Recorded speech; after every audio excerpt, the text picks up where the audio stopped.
Mackenzie Johnston with Cattle News Central, bringing you your November 10th cattle industry headlines. Brought to you by AgRisk Advisors. PRF season is here and their advisors are educated and ready to help you mitigate weather risk. Their state-of-the-art technology and superb customer service ensures that your policy is in good hands. The PRF deadline is December 1st, quickly approaching, so if you would like more information, be sure to reach out to an advisor today. AgRisk Advisors, with you no matter what the weather. Also sponsored by Circle 5 Cow School. They host remote weekly classes all throughout the Midwest so you can learn to preg check your own cows. To view their schedule, head on over to circle5cowschool.com. That is the number 5 in there, or you can head on over to Facebook and give them a follow.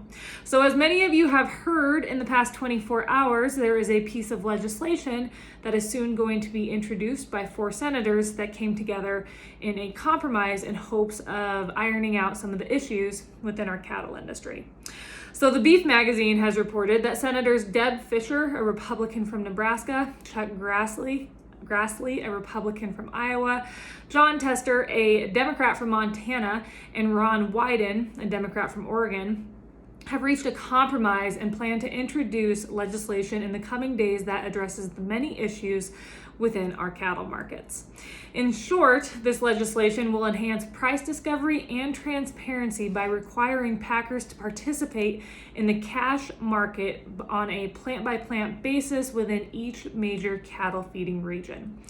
This piece of legislation will create a library of formula contracts. It will expedite the report of average carcass weights to the public. It will require a cost-benefit analysis after 2 years to ensure that the program is working as intended. It will prohibit USDA from using confidentiality as a justification for not reporting, and the agency will be required to report all livestock mandatory reporting information, and that must be done in a manner that ensures confidentiality. And finally, it will require 14-day slaughter reporting. So the packers will be required to report the number of cattle scheduled to be delivered for slaughter each day for the next 14 days. So it's no secret that our negotiated cash cattle trade has deteriorated through the years while AMAs have increased in numbers, and thus we have seen our competition just slowly erode in our cattle markets, in our fed cattle market. This piece of legislation will establish regional mandatory minimum thresholds of negotiated cash and negotiated grid trades based on each region's 18-month average trade to enable price discovery in cattle marketing regions.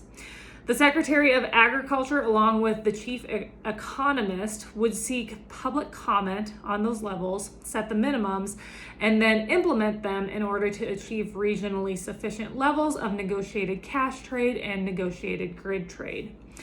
As the legislation is written, no regional minimum level can be more than 3 times that of the lowest regional minimum, and no regional minimum can be lower than the 18-month average trade at the time that this bill is enacted. So as of yesterday, the American Farm Bureau, U.S. Cattlemen's Association, and the National Farmers Union offered support of this legislation. NCBA, they aren't quite sure where they stand yet because of concerns with how this legislation matches up with their grassroots policy. According to Ethan Lane, Vice President of Government Affairs for NCBA, it looks as if NCBA should be able to support this bill. However, their policy books direct the organization to oppose government mandates on cattle marketing methods. So even though NCBA came out with a voluntary approach to increase negotiated cash trade, and that has obviously failed, we have seen it fail this year, they are still not sure if they should support such legislation. So Iowa Cattlemen's Association, who led the charge and had a seat at every table where this legislation was discussed, fully supports this bill as it lines up with their efforts to improve price discovery and improve transparency. Of course, the North American Meat Institute, also known as NAMI, has come out with concerns about the unintended consequences that could arise from this bill. Julie Anna Potts, NAMI president and CEO, said that this bill would replace the free market with government mandates that would end up harming those that it is trying to help, which she is referring to cattle producers. I commend Iowa Cattlemen's Association for leading the charge with this bill. I commend all the senators that came together and put together this bill. It is great to see people compromise within our cattle industry. We have to have compromise. We will never get everything we want. That is not how life works. That is not how the cattle industry works. We have to come together with some kind of compromise. We have to get something done within our cattle industry. Nothing is getting done. In this bill gets something done. This will help our cattle industry. This will give leverage back to cattle producers. So I hope everyone out there can get on board and we can get something done and we don't just fight amongst ourselves. Yesterday, if you watched Corbett Wall's update, he called out all the naysayers in our industry that are just going to go after this bill. We can't continue to do that. We have to get something done before everything slips away and we go down the same road as the chicken and the hog producers. Bloomberg has reported that during the first 10 months of 2021, exports of Brazilian beef to the U.S. increased by 183% year over year. Shipments of Brazilian beef into the U.S. have been increasing month after month, and the trend intensified after China restricted imports of Brazilian red meat in early September because of 2 atypical cases of mad cow disease that were discovered in Brazil. The beef from Brazil that is making its way to U.S. meat counters is just a fraction of the enormous volumes that China usually receives. However, Brazilian beef exporters are now considering the U.S. as a main alternative market. Besides China shutting off Brazilian imports, other major importers such as Japan and South Korea still are not accepting Brazilian beef. Additionally, consumption of beef in Brazil has been low due to economic distress. So again, Brazilian beef exporters are thrilled that the United States have kept their doors open to Brazilian beef. Isn't that great? According to Marfrig Global Foods South America, shipments to the U.S. are rising and there is more to come. The meat giant expects two more of its plants to gain permission to export to the United States this year. I have preached about it for a long time.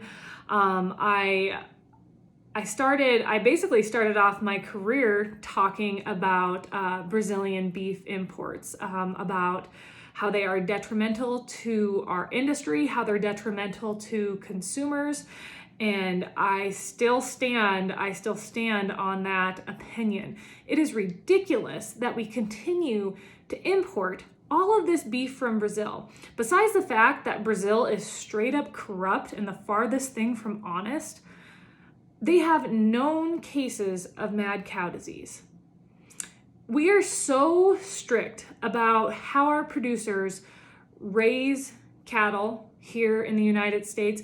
We're so strict about USDA inspected beef. We're so strict with processors, all their regulations, all of that. We have all of those strict guidelines that we expect everyone to follow here in the United States. And I'm not against those by any means. We need those. That's great. But then we import all this beef from Brazil, and not just Brazil, lots of different countries. And they don't have the same regulations, and they don't have the same standards of raising beef. It's not the same quality, not even close. But yet we import that beef, and that leads me to another subject. We do not label our product. You know, it's ridiculous. We go through everything here in the United States to provide the highest quality product, but yet we're importing all this beef that is lower quality, to say the least, and we're not even labeling it correctly. It's a complete sham. That's all I have for you guys this morning. I hope everyone has a wonderful Wednesday. Stay warm out there. I'll see you tomorrow.